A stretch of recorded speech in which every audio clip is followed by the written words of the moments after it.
നമസ്കാരം. Top news ആരംഭിക്കുന്നു. വാർത്തകൾ നോക്കി വരാം ഒറ്റനോട്ടത്തിൽ. ലോക്കറ്റിലുള്ളത് ഒറിജിനൽ പുലിപ്പല്ലാണെന്ന് അറിയില്ലായിരുന്നുവെന്ന് റാപ്പർ വേടൻ. ഇതുവരെ രാസലഹരി ഉപയോഗിച്ചിട്ടില്ലെന്നും വേടൻ. വേടനെ വനം വകുപ്പ് കസ്റ്റഡിയിൽ വിട്ടു. പുലിപ്പല്ല് നൽകിയ രഞ്ജിത്തിനെ തേടി അന്വേഷണ സംഘം.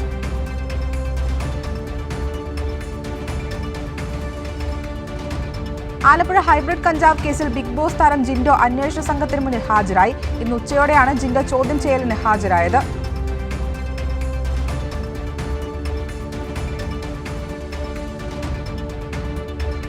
നാളിതുവരെ മദ്യമോ മയക്കുമരുന്നോ ഉപയോഗിച്ചിട്ടില്ലെന്ന് സിനിമാ നടൻ Vinay Forrt. Kollam TKM engineering college drop the dopes എന്ന ലഹരിവിരുദ്ധ ക്യാമ്പയിൻ ഉദ്ഘാടനം ചെയ്യുകയായിരുന്നു വിനയ്. ഉപയോഗിക്കുന്ന ഒരു പറ്റം അല്ലെങ്കിൽ അവർ മാത്രം ഉപയോഗിക്കുന്നു എന്നുള്ള തരത്തിലുള്ള ഒരു കാര്യം എവിടെയോ ഈ ചാനലുകൾക്ക് കോണ്ടന്റ് ആയിക്കൊണ്ടിരിക്കുകയാണ്. ലോകത്ത് ഈ പറയുന്ന സിനിമാക്കാർ ഒരു അർത്ഥത്തിൽ ഭയങ്കരമായിട്ട് ജനറലൈസ് ചെയ്തുകൊണ്ടിരിക്കുകയല്ലോ. സിനിമയിലുള്ള ആളുകൾ മുഴുവൻ മയക്കുമരുന്നും മദ്യവും ഒക്കെ ഉപയോഗിക്കുന്നൊരു പറ്റം അല്ലെങ്കിൽ അവർ മാത്രം ഉപയോഗിക്കുന്നു എന്നുള്ള തരത്തിലുള്ള ഒരു കാര്യം എവിടെയോ ഈ ചാനലുകൾക്ക് കോണ്ടന്റ് ആയിക്കൊണ്ടിരിക്കുകയാണ്.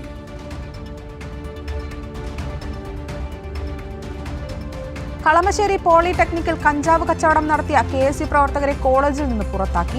സ്വഭാവ സർട്ടിഫിക്കറ്റ് നൽകിയില്ല. KSU പ്രവർത്തകരായ 4 പേരെ പുറത്താക്കിയത് ആഭ്യന്തര അന്വേഷണ സമിതിയുടെ റിപ്പോർട്ടിന്റെ അടിസ്ഥാനത്തിൽ. SFIയെ വേട്ടയാടാൻ താൽപര്യം കാണിക്കുന്ന മാധ്യമങ്ങൾക്ക് ഇപ്പോൾ മൗനമെന്ന് SFI സംസ്ഥാന സെക്രട്ടറി PS സഞ്ജീവ്.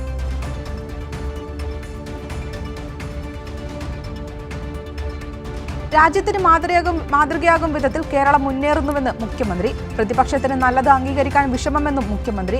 സംസ്ഥാന സർക്കാരിന്റെ 4ാം വാർഷികാഘോഷങ്ങൾ കോട്ടയത്ത്. LDF ബഹുജന റാലി ആരംഭിച്ചു.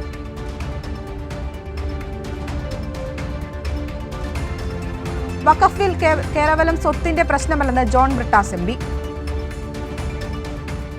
ഭരണഘടന വിഭാവനം ചെയ്യുന്ന തുല്യത എന്നുള്ള ആശയത്തിനെതിരെയുള്ള ഏറ്റവും വലിയ പ്രഹരമാണ് ഇത്. കേവലപരമായി വഖഫ് എന്ന വിഷയത്തെ മാത്രം മുൻനിർത്തിയുള്ള പ്രതിഷേധമല്ല.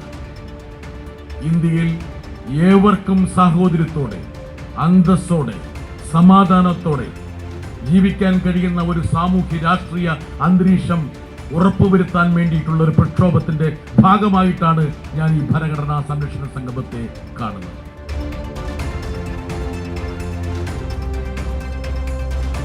CBIക്കെതിരെ രൂക്ഷ വിമർശനവുമായി മദ്രാസ് ഹൈക്കോടതി. പൊതുജനങ്ങൾക്ക് CBIയിലുള്ള വിശ്വാസം നഷ്ടപ്പെട്ടു. CBI എങ്ങനെ പ്രതിച്ഛായ തിരിച്ചുപിടിക്കുമെന്നും മദ്രാസ് ഹൈക്കോടതി.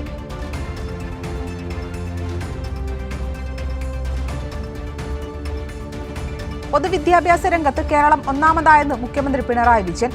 5 കോടി രൂപ ചെലവിൽ 139 സ്കൂളുകൾ നവീകരിച്ചതായും 513 സ്കൂൾ കെട്ടിടങ്ങൾ നവീകരിച്ചതായും മുഖ്യമന്ത്രി. നിൽക്കാൻ കഴിയുന്നു.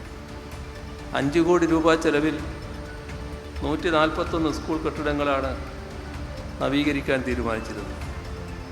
അവയിൽ 139 എണ്ണവും പൂർത്തിയായി കഴിഞ്ഞു. ആകെ 973 സ്കൂൾ കെട്ടിടങ്ങളാണ് ഇവിടെ നവീകരിക്കാൻ നിശ്ചയിച്ചത്.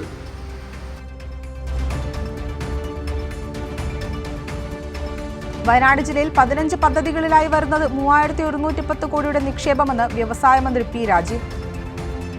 ഞങ്ങൾ ശ്രമിക്കുന്നത് ഒരു നവകേരള സൃഷ്ടിക്ക് വേണ്ടിയാണ്. ആ നവകേരളത്തിന്റെ സവിശേഷതകൾ ഈ എക്സിബിഷനകത്തും നല്ല രീതിയിൽ തന്നെ പ്രദർശിപ്പിച്ചിട്ടുണ്ട് ഞാൻ കരുതുന്നത്.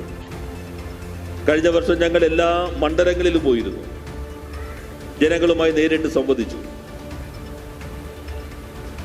ഞങ്ങൾ ശ്രമിക്കുന്നത് ഒരു നവകേരള സൃഷ്ടിക്ക് വേണ്ടിയാണ്.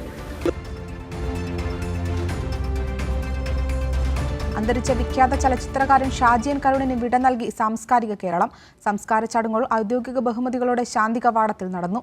തിരുവനന്തപുരത്തെ വീട്ടിലും കലാഭവൻ തിയേറ്ററുകളുമായി നടന്ന പൊതുദർശനത്തിൽ സാംസ്കാരിക രാഷ്ട്രീയ സിനിമാ മേഖലയിലെ പ്രമുഖർ അന്ത്യാഞ്ജലി അർപ്പിക്കാനെത്തി. പാലക്കാട് നഗരസഭയിൽ BJPയുടെ ആക്രമണം. LDFന്റെയും UDFന്റെയും കൗൺസിലർമാരെ BJP കൗൺസിലർമാർ മർദ്ദിച്ചു. മർദ്ദനത്തിൽ പരിക്കേറ്റ LDF കൗൺസിലർ സെലീന ബീവി അടക്കമുള്ള 4 കൗൺസിലർമാർ ആശുപത്രിയിൽ. യുവമോർച്ച പ്രവർത്തകർ അടക്കം നഗരസഭാ കൗൺസിൽ ഹാളിൽ കയറിയാണ് ആക്രമിച്ചത്.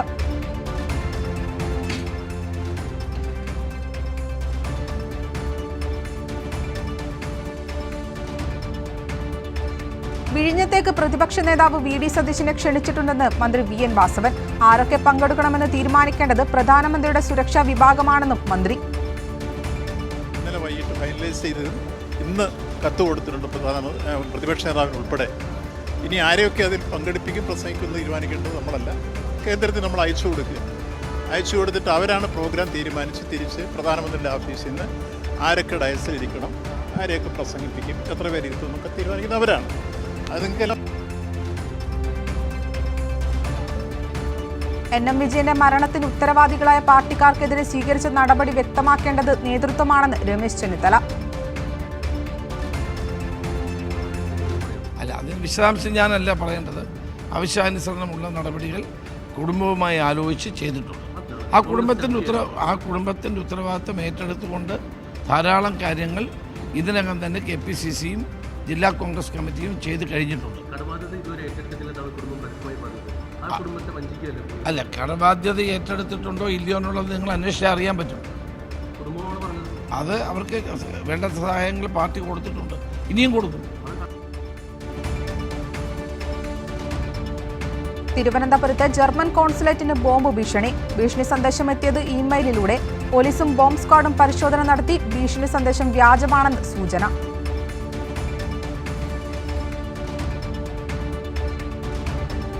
അനധികൃതമായി പാചക സിലിണ്ടറുകൾ സൂക്ഷിച്ച BJP പ്രാദേശിക നേതാവ് പിടിയിൽ. കോഴിക്കോട് ഉള്ളിയേരി മണ്ഡലം ജനറൽ സെക്രട്ടറി JNK ജോസാണ് പിടിയിലായത്.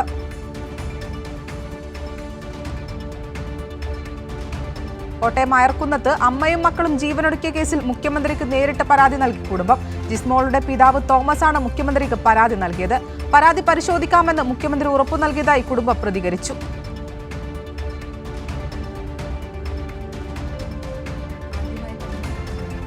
പ്രൊഡ്യൂസേഴ്സ് അസോസിയേഷൻ നേതാക്കൾക്കെതിരായ തന്റെ പരാതിയിൽ അതിവേഗം അന്വേഷണം പൂർത്തിയാക്കി കുറ്റപത്രം സമർപ്പിച്ചതിൽ നന്ദിയെന്ന് സാന്ദ്ര തോമസ്. മുഖ്യമന്ത്രി പിണറായി വിജയനും പോലീസിനും പ്രത്യേക നന്ദിയെന്നും സാന്ദ്ര തോമസ് കൈരളി ന്യൂസിനോട്. സ്ത്രീ എന്ന നിലയിൽ ഞാനത് പൊരുതി നേടിയ ഒരു വിജയം തന്നെയാണ്. കാര്യം ഇൻഡസ്ട്രിയിലെ തന്നെ ഏറ്റവും ഇൻഫ്ലുവൻഷ്യൽ ആയിട്ടുള്ള, ഏറ്റവും പണം കൊണ്ടും സ്വാധീനം കൊണ്ടും രാഷ്ട്രീയപരമായിട്ടും അല്ലാതെയും എല്ലാം സ്വാധീനമുള്ള ആളുകൾക്കെതിരെയാണ് ഞാൻ ഈ പൊരുതിയത്. ആദ്യമായി തന്നെ നമ്മുടെ ഗവൺമെൻറ്റിനോടും മുഖ്യമന്ത്രി ശ്രീ പിണറായി വിജയൻ സാറിനോടും എല്ലാം എൻ്റെ നന്ദി അറിയിക്കുകയാണ്. ഇതിപ്പോൾ പോലീസ് അന്വേഷിച്ച് കൃത്യമായ തെളിവുകളോടുകൂടി പോലീസ് കുറ്റപത്രം സമർപ്പിച്ചിരിക്കുകയാണ്. അപ്പം സന്തോഷം.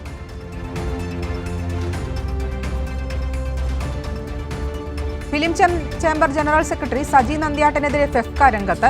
സജി നന്ദ്യാട്ടിനെ നിയന്ത്രിക്കുകയും തിരുത്തുകയും വേണമെന്നാവശ്യപ്പെട്ട് FEFKA general secretary B Unnikrishnan film ചേംബറിന് കത്ത് നൽകി. അതേസമയം ഫെഫ്കയെ അപമാനിക്കുന്ന ഒരു പരാമർശവും താൻ നടത്തിയിട്ടില്ലെന്ന് സജി നന്ദ്യാട്ട്.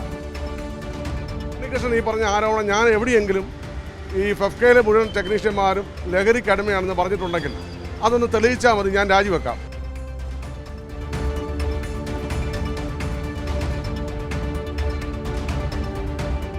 മലപ്പുറം കോട്ടക്കലിൽ കാൽനടയാത്രക്കാരിയെ കാറിടിച്ചു തെറിപ്പിച്ചു. സ്വാഗതമാട് സ്വദേശി ബദ്രിയക്കാണ് പരുക്കേറ്റത്. കോട്ടക്കലിലെ സ്വകാര്യ ആശുപത്രിയിൽ ചികിത്സയിൽ കഴിയുന്ന യുവതിയുടെ പരുക്ക് ഗുരുതരമല്ല. കൂടെയുണ്ടായിരുന്ന കുട്ടി അത്ഭുതകരമായി രക്ഷപ്പെട്ടു.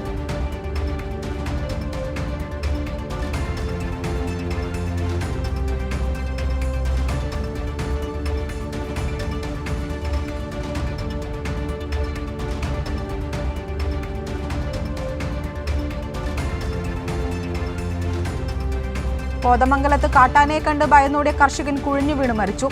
ചക്കനാനിക്കൽ CM പ്രകാശനാണ് മരിച്ചത്. കുട്ടമ്പുഴ പിണവൂർ കൂടി ആദിവാസി ഉന്നതിയിലാണ് സംഭവം. ചൊവ്വാഴ്ച പുലർച്ചെ 2 മണിയോടെ കാട്ടാനയെ ഓടിക്കാൻ ശ്രമിക്കുന്നതിനിടെ ഭയന്ന് ഓടിയതിന് പിന്നാലെയാണ് കുഴിഞ്ഞു വീണത്.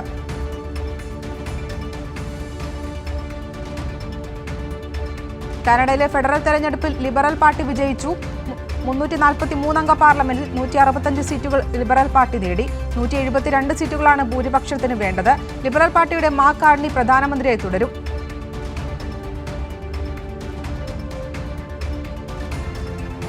സംസ്ഥാനത്ത് പുരോഗതി ഉണ്ടാവരുതെന്ന് ആഗ്രഹിക്കുന്നവർ ഉണ്ട്. വികസനം ഇപ്പോൾ വേണ്ടെന്നാണ് ചിലരുടെ വാദം. ഇപ്പോൾ നേടേണ്ട നേട്ടം നേടിയില്ലെങ്കിൽ പിന്നെ എപ്പോഴാണെന്ന് മുഖ്യമന്ത്രി പിണറായി വിജയൻ. മാറ്റങ്ങളൊന്നും ഉണ്ടാകരുത്, പുരോഗതി ഉണ്ടാകരുത് എന്നാഗ്രഹിക്കുന്നവരും നാട്ടിലുണ്ട്. നമ്മുടെ നാടിന് നല്ലത് സംഭവിച്ചാൽ ആ നല്ലത് അംഗീകരിക്കാൻ വിഷമമുള്ള ഒരു കൂട്ടരിവിടെയുണ്ട്. മാത്രമല്ല, ഇപ്പോൾ നാട്ടിന് മാറ്റങ്ങളൊന്നും ഉണ്ടാകരുത്, പുരോഗതി ഉണ്ടാകരുത് എന്നാഗ്രഹിക്കുന്നവരും നാട്ടിലുണ്ട്. നമ്മുടെ നാടിന് നല്ലത് സംഭവിച്ചാൽ ആ നല്ലത് അംഗീകരിക്കാൻ വിഷമമുള്ള ഒരു കൂട്ടരിവിടെയുണ്ട് മാത്രം. ഇതോടെ ടോപ്പ് ന്യൂസ് പൂർണ്ണമാകുന്നു. നമസ്കാരം.